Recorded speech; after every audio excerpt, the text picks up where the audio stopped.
It's over. It's finally over. 15 movies, 30 hours. Well, 14 movies, so that's roughly 28 hours in 3.5 weeks. I am done with the Alfred Hitchcock, the Masterpiece Collection. Pete, I did this one for you. I challenged myself and said, how long is it going to take to watch 14 to 15 different movies? Saboteur was over a month ago, so it did take some time, yes. But it's over. Family Plot is the last one. It really, really, gosh darn is. And, yes.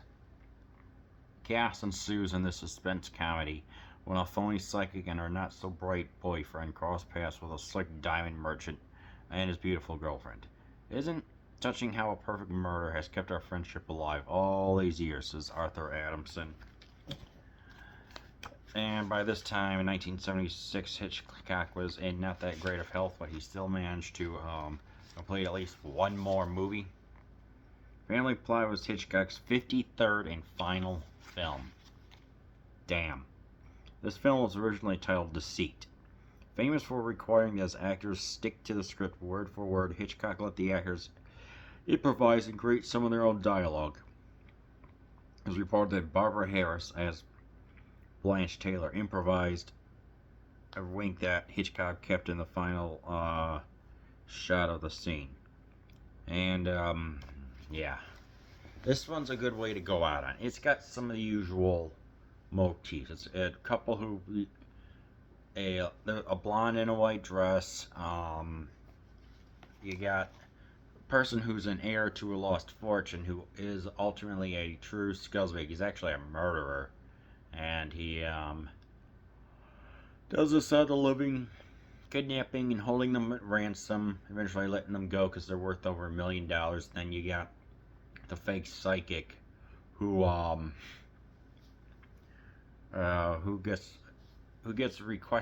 receives a request from this dowry woman, dower or something like that. Is like, hey, I'll give you $10,000 if you happen to find the heir to my fortune. It's the last soul, and the whole scene just goes on and on from there. And I mean, it really is a fantastic way that ends this. What makes this work, first of all,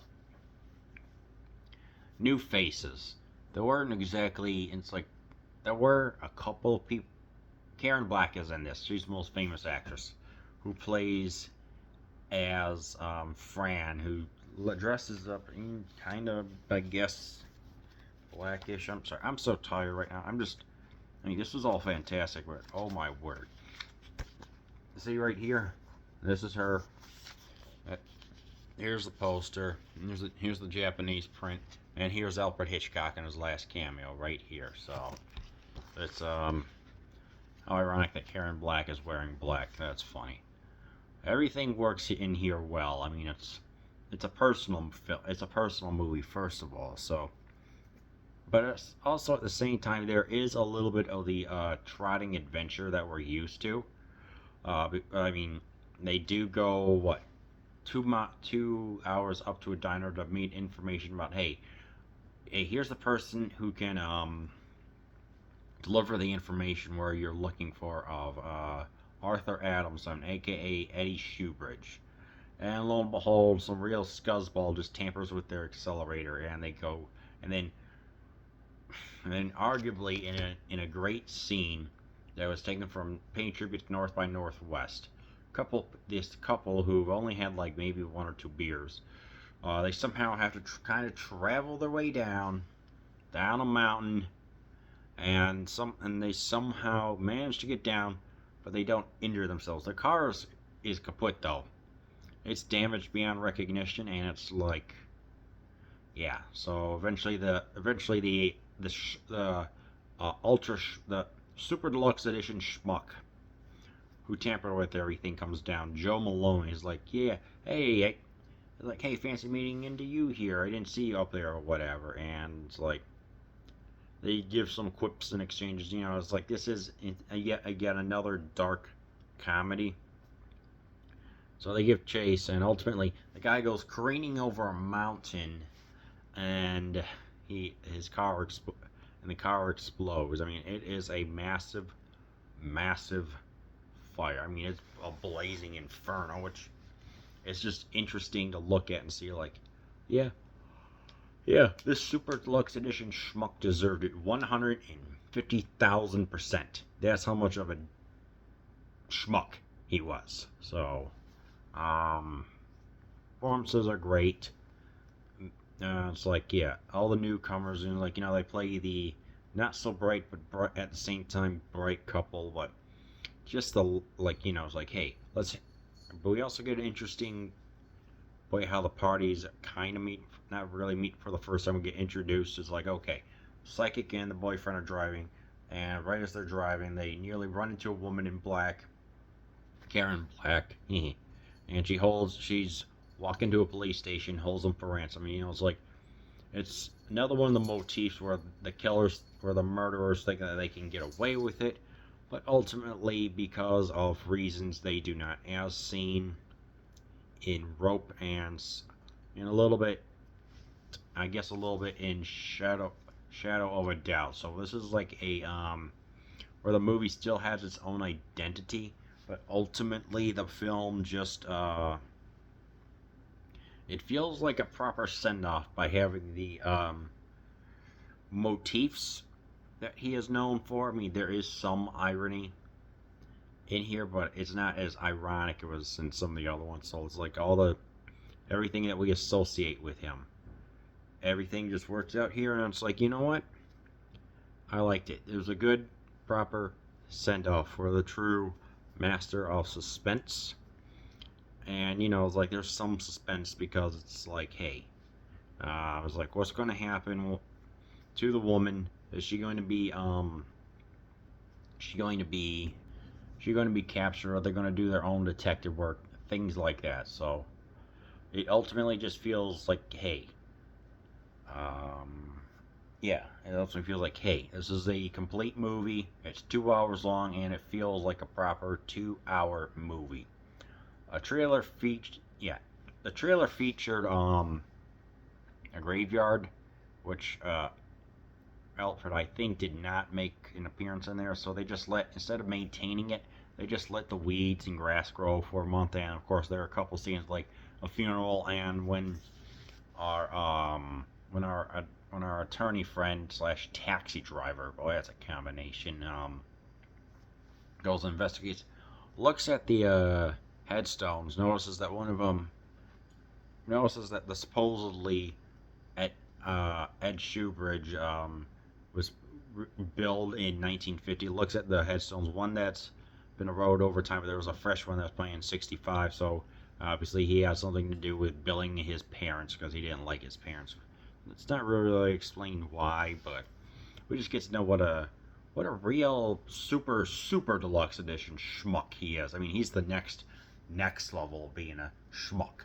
And I think that's like the top level schmuck, right up there with the one that I mentioned in some other review. I forgot which one. So, yeah, ultimately, it feels like this was the swan song, because Frenzy was the penultimate one. This one, it's like the plot happens, and, it's like it tightens and tightens until everything just has a great, satisfying conclusion all at once.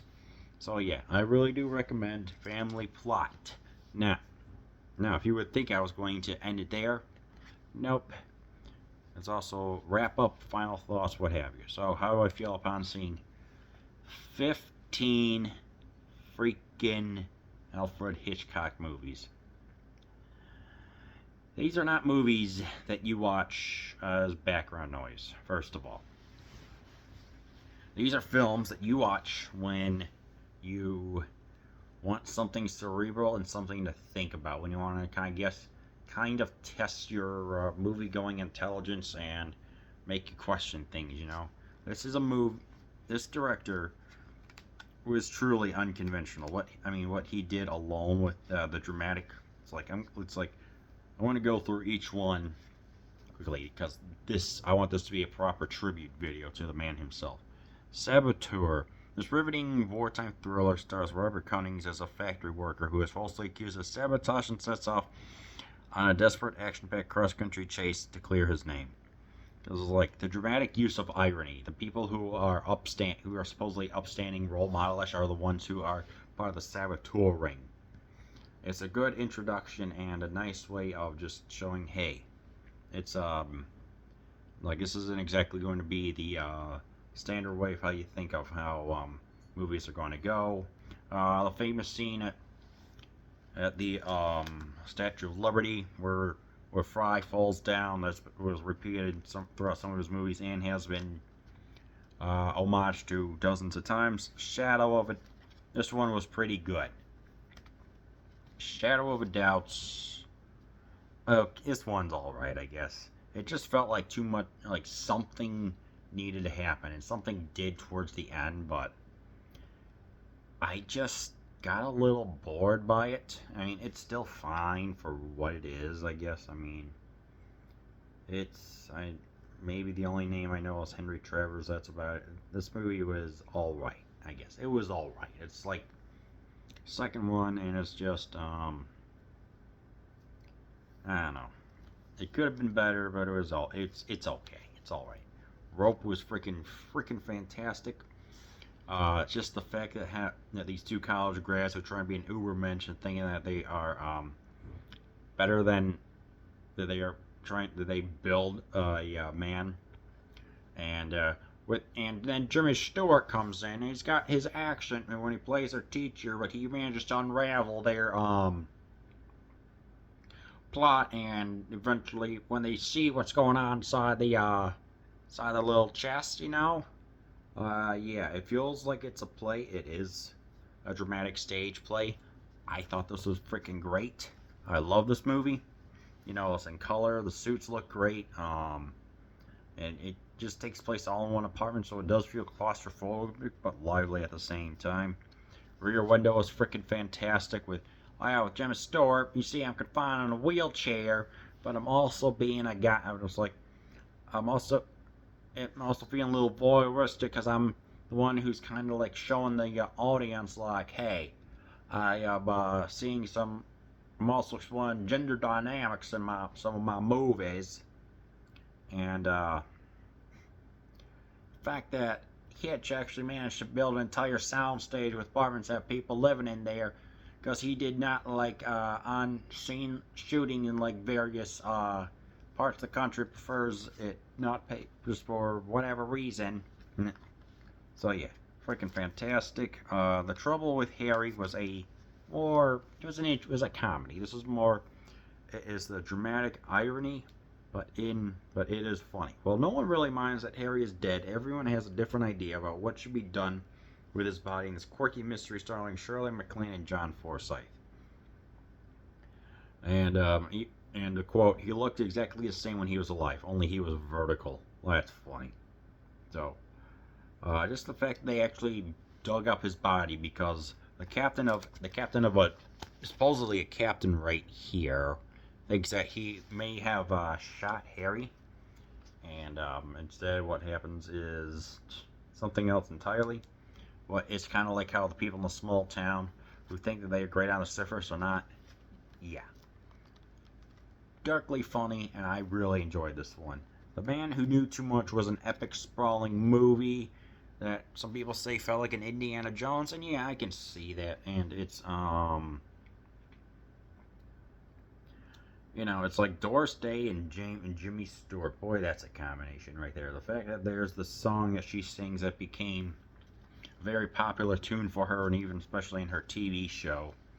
The epic finale with the what should have been the epic finale with the orchestra was absolutely incredible, and the adventures that Jimmy goes through is just like, well, fantastic. But right then there's like 20 minutes just more kind of needless that he really could have cut down like maybe 10. Vertigo is arguably definitely one of the greatest ones. Anyone could become obsessed with the background, with a past with a background like that.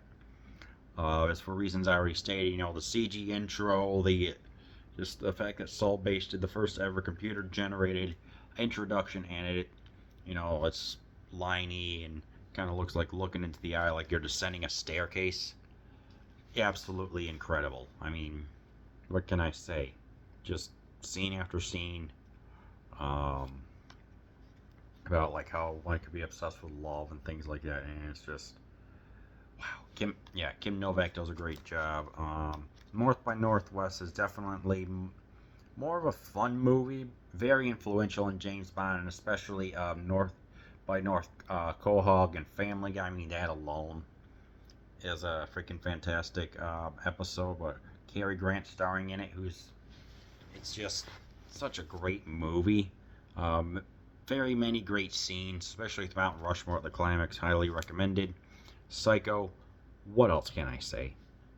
Just the fact that Janet Leigh is, they're like going into, we're thinking that she's going to be the character, but then she gets billed in the most legendary shower scene of all time. If not, when she absconds the money, she goes from wearing a white brassiere to wearing a black brassiere, and it's just, yeah. Hitchcock himself said, "Do not anyone pass. Do not permit entry to anyone after the filming begins, just to keep it a secret." Dang. The Birds is another fantastic movie that it really was eerie and disturbing, especially the ending where they're all just sitting there. It's like, hey, as we human beings, we get way too complacent, and ultimately we just we thought that we were better than nature. So let's just have bird after bird after bird. Let's have Tippi Hedren, who started a diet soda commercial, come in and put in a good performance. One who's being scared, one who's being enthusiastic, and a little bit of spiteful too, but in a funny way. But towards the end, when just the birds start coming, they're surviving. Sheer terror.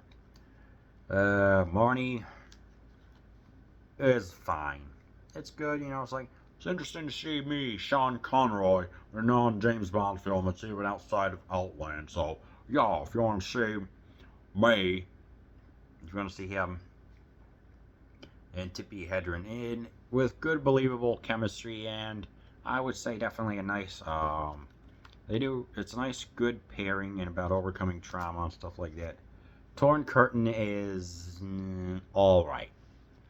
This is when kind of the decline started, and I mean, we get some interesting and exotic locales. We get, I guess, a nice dance and things like that, and there's some suspense. And this one's okay, I guess. It's alright. Topaz, I did not like. I like some parts of it. Maybe just the espionage isn't for me, but at 2 hours and 22 minutes, in my opinion, some of it has not aged well. Yes, it does deal with the Cuban Missile Crisis and a spy ring called Topaz, but it just, I don't know. I just didn't get too much enjoyment from it. Outside maybe when they were like Cuba, and towards the end when Heinrich, that super deluxe edition schmuck, is revealed to be the mole. Yeah, it's fine. Frenzy was a great return to form. He actually, first movie I seen where he shot in England. I know there are other movies where he shot in England, but this just felt like a great return to form, and I was genuinely happy to see it. And yes, there's like, he was running, but there wasn't as much running as in, say, Saboteur and North by Northwest. I'd say this is more of like a jog more than a run. I don't know. This is me being stupid. And finally, family plot with right here. It felt like I said, like a great conclusion to everything. I'm like, hey, you know what? This is a good way how to end everything. Let's have him do his last second. Let's have him do his cameo, where he's behind a frosted glass door, and just have him be there. So it's like, 15 movies. I know I'm missing some other ones such as Suspicion, Murder on a Train, Rebecca. What was it? The first version of The Man Who Knew Too Much, Dial M for Murder, amongst many others. But I think this was a great introduction. Many tropes, and definitely, I would say, arguably the most influential English-speaking director of the 20th century. Yes, I actually just said that. Well, okay, maybe like the not like in Italy or anything, but you definitely amongst the top 10 of all time. Let's just say that. I mean, I'm glad I watched this all, but I'll tell you, I am not, and I repeat, effing not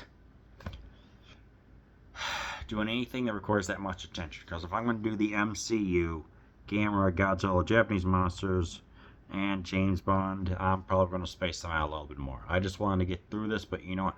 I'm so gosh darn happy that I actually got to truly see the Master of Suspense, the Masterpiece Collection. Oh, heck yes.